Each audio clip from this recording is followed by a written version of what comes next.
beasmenis sakinys. Reiškia, asmens nėra, kas atlieka veiksmą.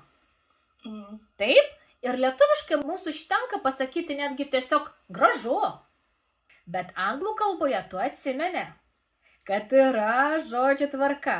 Word order. Ir mes tiesiog privalome sudėlioti gražiai sakinį. Tai jeigu tai yra teiginys, primink man, kaip mes teiginį padarome. Kokia pas mus žodžio tvarka? Subject. Yes, subject ir Verb. verb. Na ir po to visa kita informacija. Tai dabar žiūrėk, čia gražu. Iš tikrųjų mes norime pasakyti, yra gražu. Ne? Tai vat, yra kaip ir turime, o kas atlieka veiksmą? Nieks. Tai va dėl to mes sakome it. Supranti, mums reikia gramatiškai užpildyti šią vietą, nes privalome pasakyti subject verb.